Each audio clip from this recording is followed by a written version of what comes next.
I want microwave success. I want everything given to me. I want to be that content creator that has millions of subscribers. I want to be so successful that I have millions of dollars. I want the microwave success.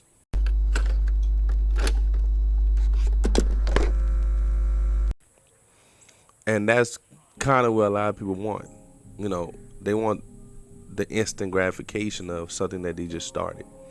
But I think the problem is that if we got to that point, if we got a million subscribers super fast, it's almost like being like a one-hit wonder. We wouldn't know how to sustain that level of success.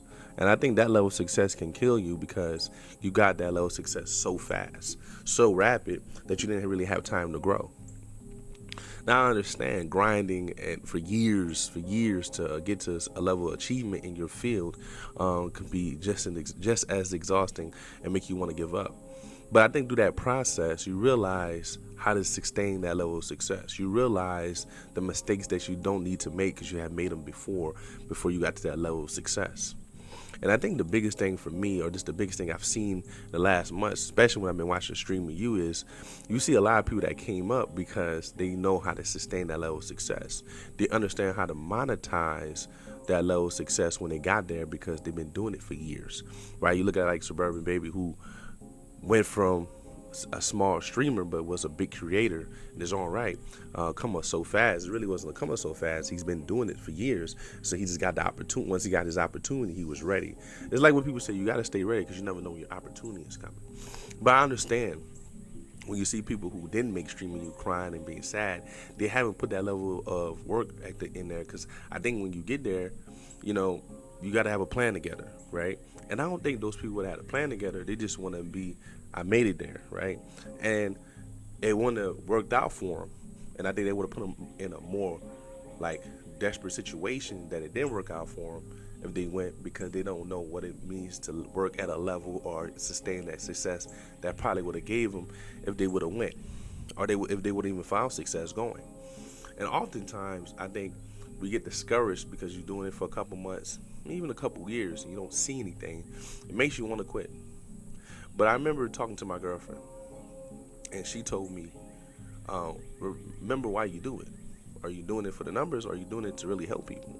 Are you doing it to entertain people? Or are you doing it because you just want to see the monetary gain from it? And if you just want to see the monetary gain from it, then you're never going to see that success that you want to see. Remember why you do it. Remember what drew you to doing it in the first place. And it wasn't um, for monetary gain. It was to say, hey, I got some things I would like to get off my chest. I hope people listen to it. I hope people find it helpful, because I want somebody to tell me that also. And that kind of changed the trajectory of what it's been for me. Because it's been hard for me to stay consistent. Excuse me. Because sometimes I run out of things to say. And not really that I run out of things to say. I get into my head sometimes, doubt myself, and be like, do people actually want to hear this? There's not enough people commenting, whatever. But there's always one person commenting. There's always a few people liking. And you think about it like this: having 5, 6, 7 friends is a lot. No, you're getting 5 or 6 likes on a post, or even 1 or 2. It's a lot. And I think what happens with me is that in order to get where I want to be, I have to let this version of myself die. I gotta let these old decaying thoughts die. And what I mean by it is, I have to elevate myself. I have to become something that I never. I have to become something that I am not right now in order to get something that I don't have. Because as you succeed in this life, you're not the same person as when you started the journey, right? You become something else. Your work ethic changes, right? Maybe physically you change. Whatever it is that you're pursuing, you change in that process because you need to become something that you wasn't when you first started. And you do it naturally. But I think when you're in this field that doesn't really have, like, how you go to school, you just gotta pass your classes, you get to success. You never know when the success is coming. So you just have to stay patient, keep working, keep getting better, and eventually, hopefully, you see a surge. You see something hit for you. And I think the biggest thing for us, the biggest thing for me, or the biggest thing just for people to take heed from this, is you don't know when your opportunity is going to come. but you have to remember why you do it, right? That's what keeps you going. If you're doing it for monetary, then you're probably not gonna like it, even when you get to that level of success that you want, because now you got to pump it out, and it put a lot of pressure. It's not natural. But if you're naturally doing something that you really like, it's easy to become. It's easy to go into that bag. It's easy to do what you do. But if you're doing it because you see everybody making money, you want to be famous and all that, that doesn't equate to the creativity that goes into what you're trying to do. Always do it for the creativity.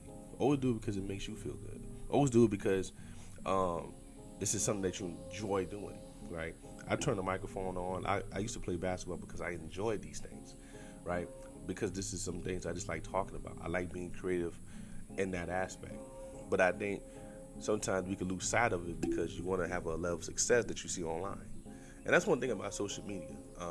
It shows you the highlights, the high points, and it makes you feel that you have to get to that level because this person is younger than you and look at where they at.